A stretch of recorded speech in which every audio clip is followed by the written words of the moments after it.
everyone, it's Cass. Welcome back to my channel, What Cass Read. Today we're going to do my Booktube SFF Awards TBR wrap-up. That's a lot of letters. If you remember back when they posted the Booktube SFF Awards shortlist, I did come up with the TBR.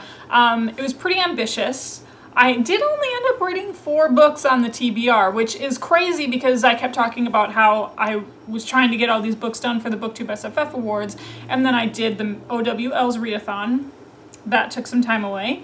I wanted to start a couple different fantasy series, so that took some time away, and then I pretty much didn't read anything for the entire month of May. I read 1 book, and it was a novella.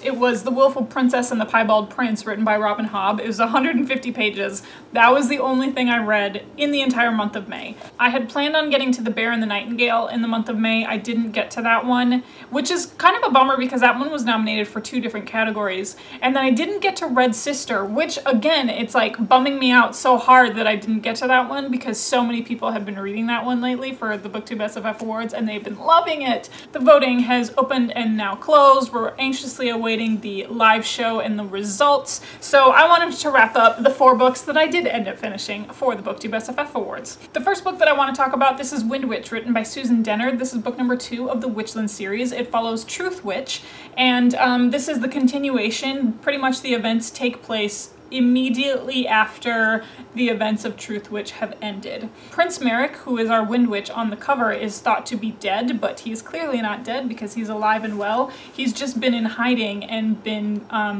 kind of pursuing his own form of justice. We do also have Safi and Izult. They're on their own separate quests and they're trying to get back to one another and trying to right the wrongs that were done to them. There's a lot of people in the kingdoms that are after these two, including Aedwin, who is the Blood Witch, and he became one of my favorite characters of the entire year. And we do also meet some newer characters, but our 4 main characters, Safi, Izult, Merrick, and Aedwin, are alive and well in this book, and I cannot wait for Blood Witch, which is going to be book number 3, and it follows mostly from Aedwin's perspective. That gives me so many feels. I'm so ready for it. I'm so excited. So I did end up giving this book 4 out of 5 stars. If you remember from my review of Truthwitch, I rated that book 3.5 out of 5 stars, I believe, because in that book, the world building was just a little bit haphazardly set up. For this one, I did end up just kind of putting those misgivings aside and just enjoyed the action for what it was, mostly because I felt like I was already familiar with what was going on. I was semi-familiar with the different kingdoms, so that would pull me out of the story less, and I was able to enjoy all of the action moving forward. Some of the main conflict for Prince Merrick ended up just being like a misunderstanding between siblings, so I think that'll be really interesting moving forward. Now, as far as how this was nominated for the Best Young Adult of 2017, that's interesting to me, that so many people gravitated toward this series. I didn't read the other 2 young adult series because it was just, I wasn't interested in it and I had this book already. Would I have voted for this one? I'm not sure, but it was an improvement upon the first one. I think this was a successful 2nd book for Susan Dennard, and I can't wait for the 3rd. The next book that I want to talk about, this is Kings of the Wyld, written by Nicholas Eames. This is book number 1 of his The Bands series, and this was nominated for the Best Debut category. This is Nicholas Eames' debut novel. His 2nd book, Bloody Rose, is going to be coming out very, very soon. It's going to be coming out this summer. This follows Clay Cooper, who is a retired mercenary. The mercenary band that he was a part of was the greatest mercenary band to have ever lived. They're living legends. People still talk about their adventures. At the point in time that we meet him, he's old and retired and is living a quiet life with his wife and his daughter. Well, his best friend Gabriel comes to town, and Gabriel's daughter has been taken into the Heart Wyld, which is a very, very dangerous place to be, and Gabriel wants to get the band back together to be able to rescue her. It was a really fun adventure for me because we get to meet all these different characters who are no longer in the prime of their life. They all have a history together, they have a backstory together, and just the way they gelled, melded together, their humor was on point for me. Maybe I just have a crass sense of humor based on the people that I hang out with. It's not surprising to me, so I can understand how this book probably isn't going to be for everybody. But for me, it was a 4 out of 5 star read. I thought it was extremely heartwarming because these men were older. They actually had things on the line. Like, they had families to fight for back home, or they were fighting to get to their family. There were things that were actually at stake for them. They're no longer young and able-bodied men. Some of them have physical and mental limitations. And I thought it brought a really, really awesome layer to the story. So anyways, I did end up giving this 4 out of 5 stars for the best debut category. The next book that I read for the best debut category, this is The City of Brass, written by S.A. Chakraborty, and I did also give this 4 out of 5 stars. I was ready for a new, fresh look into a fantasy story, and that's exactly what I got with The City of Brass. This follows Nari, who has grown up in 18th century Cairo, and she's a con woman, and she's performing a piece of magic that she doesn't actually know that she's performing real magic, and she does accidentally summon a Jinn warrior, and she does accidentally summon forth a demon.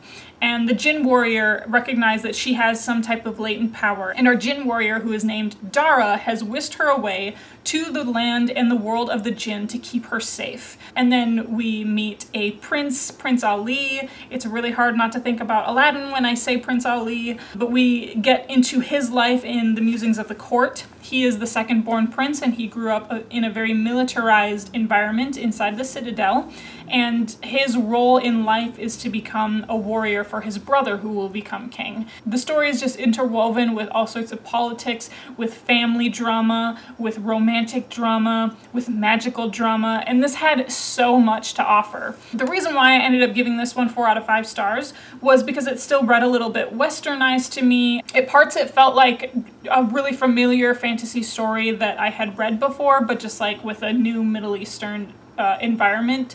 The middle part dragged a little bit, but the big payoff at the end was totally worth it, and it just created a new layer onto several of the characters that moving forward I'm super excited for us to explore. So this was another successful debut for another author on the shortlist, and I do also have a full spoiler and spoiler-free review of this one. I loved it. I gave it 4 out of 5 stars. So because I didn't finish The Bear and the Nightingale, I didn't even begin it in the month of May, that was the final book that I wanted to read for the best debut category. So it's hard for me to say like which one would I have voted for if I had completed that category. I liked both of them. Both of these books had something to offer that were different from one another, but they were really enjoyable, and I can see why these two were nominated for the best debut, and they're going to be really tough contenders moving forward, I think, in the years to come as far as what they can offer to the fantasy genre. This one did surprise me. I think this one read a little bit more new adult. I didn't feel like it was totally adult, and I didn't feel like it was totally young adult. So it'll be interesting to see how S.A. Chakraborty is presented in the future, if she's going to be presented as a young adult author, because I could see how that would happen. And then the final book that I read for the Booktube SFF Awards, this is Nevermore, The Trials of Morrigan Crow, written by Jessica Townsend. This one out of my stack of 4 books is the only 5 out of 5 star read. I was totally surprised to give this a 5 star. I thought I would enjoy it.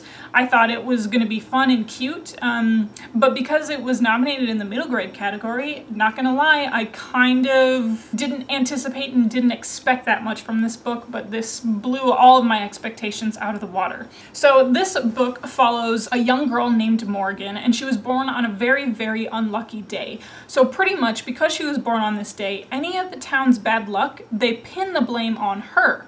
Now, children who are born on this very unlucky day end up dying. On the eve of her 11th birthday, she's just waiting for the clock to strike midnight, and as these things normally do, before the clock strikes midnight, a very mysterious character named Jupiter North comes to whisk her away to the town and the land of Nevermore. A really engrossing magical journey. I said multiple times that this book reminded me of all the things that I felt about Harry Potter when I first read it. It was just brand new magical exploration, written very well. It was written simplistically as a young adult and middle grade audience would expect, but it was still full of like heart and warmth, and there was just so much magic to be had in the world. I just can't wait to see how these young characters end up growing up in this magical world and see how their magical abilities are going to grow as they grow.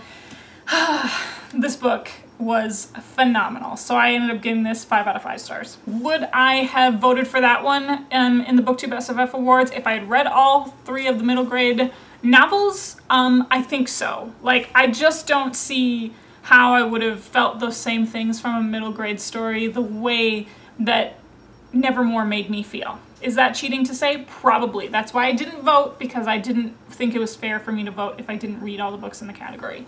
But I'm just saying that I don't think my vote would have been swayed by either of the other 2 books. That one was magnificent. Okay, so that wraps up my Booktube SFF Awards TBR shortlist TBR. Am I disappointed in how many books I read? I guess not, because I like to give the flexibility to my TBRs to be able to read other things.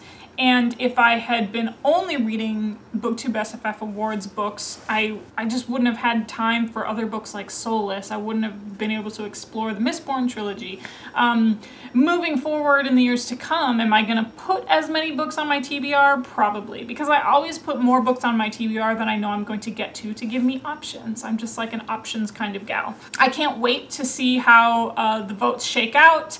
And I'm just gonna be really curious to see if there's like any surprises that pop up. So I really look forward to hearing the judges' discussion on this one. All right, so if you want to follow me on social media, I'm gonna be on Twitter and Instagram. It's at WhatCassRead, the same as this channel, so it's super easy to find. And of course, my Goodreads link is always going to be down below, so that way you can be friends with me on Goodreads if that is your preferred social media of choice. Otherwise, you know how these videos end. I'll talk to you later. Bye.